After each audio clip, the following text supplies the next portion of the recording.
Welcome back to our channel, where real-life stories inspire, surprise, and sometimes leave us speechless. If you're new here, make sure to subscribe and join our growing family for more emotional and thought-provoking stories that touch the heart and open the mind. Now, sit back, relax, and let's dive into today's incredible story. It was a warm afternoon in downtown Los Angeles, where luxury cars gleamed under the sun and businessmen hurried past street vendors. Among them stood a little flower stall, simple, old, but full of color and life. The smell of roses, lilies, and jasmine floated in the air. Behind the stall was a woman, maybe in her late 50s, her hands rough from years of work, her smile gentle yet tired. Her name was Amina. She had come from Lebanon more than 20 years ago, escaping war and loss, hoping to build a better life for her son. But life had never been kind. Her husband had passed away early, and she raised her boy alone, selling flowers by the sidewalk to pay rent and keep food on the table. Every morning, she arrived before sunrise, setting up her flowers with care, whispering small prayers for a good day. On that particular day, her life was about to change, in a way she never imagined. A black Rolls-Royce stopped near her stall. The engine purred softly as the door opened, and a tall man in an expensive suit stepped out. He was known in the city, Alexander Reed, a millionaire investor with a reputation for arrogance and pride. People admired his success but whispered about his cold heart. He was rich, confident, and used to people bowing before him. As he approached the flower stand, he removed his sunglasses, his sharp eyes scanning the roses. "How much for the red ones?" he asked. Amina smiled kindly. $10 for a bouquet, sir." He smirked. $10 for these." He picked one rose, spinning it between his fingers. "You must be joking. I've seen better ones at hotels for half the price." Amina didn't argue. She simply said, "These are fresh from the farm this morning. I grow them myself." Alexander studied her for a moment, amused by her calmness. He was used to people begging for his approval, not standing quietly with dignity. Then, with a sly grin, he said, "All right. I'll buy a dozen. But only if you can sell them to me in Arabic." Amina blinked. "In Arabic?" "Yes," he said, his tone dripping with mockery. "You're from the Middle East, right? I want to hear how you'd sell roses in your language. Let's see if you're worth the price." People walking by slowed down, sensing the tension. Some even stopped to watch. Amina looked at him. This rich man treating her culture like a joke, but she stayed calm. She clasped her hands and nodded softly. "In Arabic," she repeated. "Yes," he replied, "and if you can do it, I'll pay you, let's say, $100,000. The crowd gasped. $100,000 for a bunch of roses. Amina almost laughed. She knew he wasn't serious. He was mocking her. But something in his eyes told her this was a test, a game he thought he'd win. So she took a deep breath and began speaking in Arabic, softly at first, then stronger, her voice warm and melodic. Her words flowed like poetry. The sound of Arabic, graceful, rhythmic, powerful, filled the air. Alexander froze. He didn't understand the words, but something in her tone struck him deeply. The people around them were silent. Even the traffic seemed to pause. "What did you just say?" he asked quietly. Amina smiled. "I said, these roses are not just flowers. They are the pulse of life. Their scent brings back memories, their color gives hope, and each petal whispers, there is still beauty left in this world."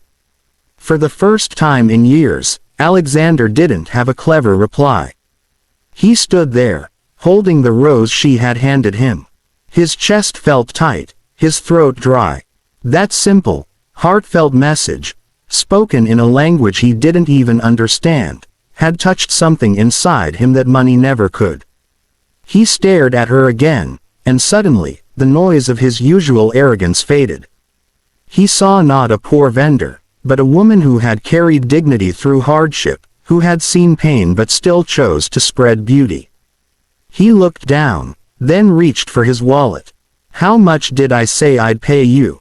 he asked softly. Amina chuckled, trying to ease the tension. "You said $100,000, she said with a small laugh.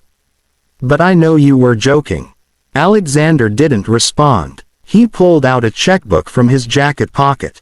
The crowd gasped again as he began writing. When he tore the check and handed it to her, Amina froze. It was written, $100,000. "I wasn't joking," he said quietly. "You sold me something no one else ever could, a reminder of what real value means." Tears filled her eyes. "Sir, I can't take this," she whispered. "It's too much." He shook his head. "No, it's not enough." Then, turning to the crowd, he said, "This woman reminded me that beauty doesn't come from wealth. It comes from heart. I built my empire chasing numbers, but she just showed me more humanity than I've seen in years." Amina's hands trembled as she accepted the check. The people around them clapped, some crying quietly, touched by the unexpected turn. Alexander took one last look at her flowers, then placed the rose gently on his chest before walking back to his car. But before getting in, he paused and looked back. "What's your name?" he asked. "Amina," she replied. He nodded. "Amina, you just reminded me that even the richest man can still be poor, if he forgets how to feel." And with that, he got into his car and drove away, leaving behind a silence that felt like peace. That night, Amina went home to her small apartment, still in disbelief. Her son, Kareem, was studying late for his college exams.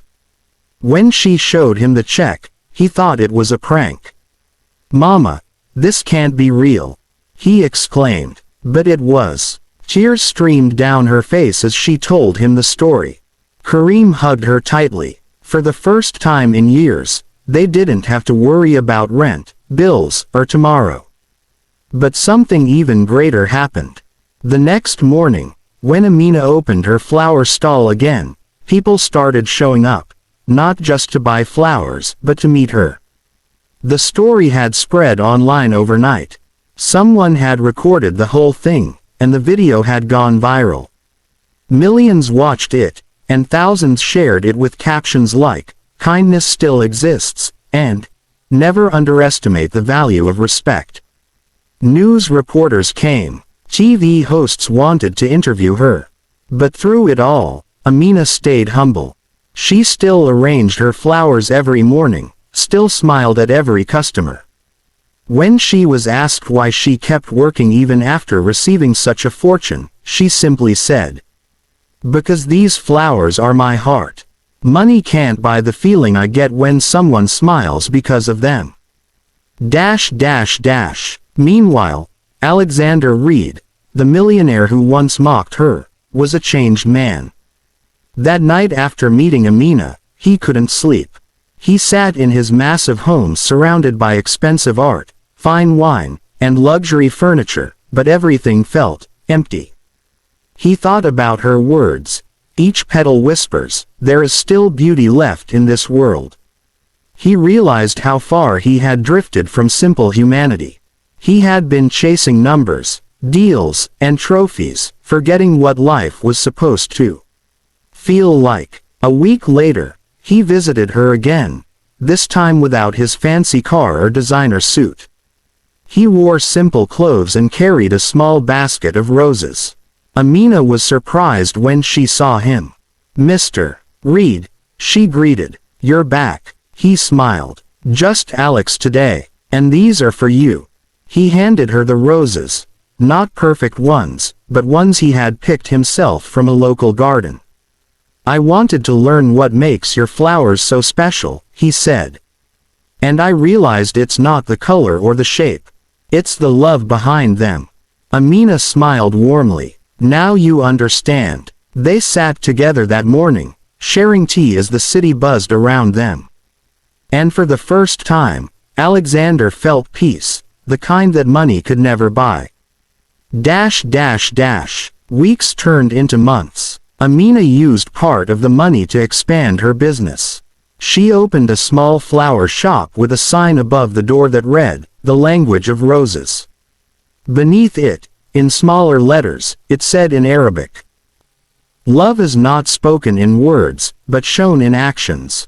Customers came from all over the city, not just for flowers, but for the story behind them. And every time someone asked about the millionaire who gave her a fortune, Amina would smile and say, "He didn't just give me money. He gave me faith." That kindness can grow anywhere, even in the hearts of those who've forgotten it. Alexander became a silent investor in her shop.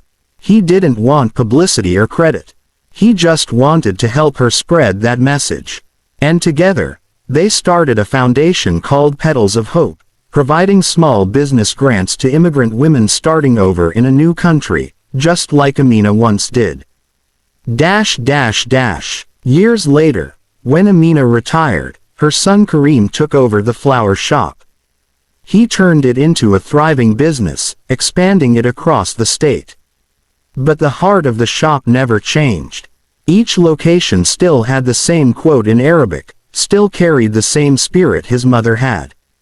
And every year, on the anniversary of the day she met Alexander, Karim would send a bouquet of red roses to his home with a simple note.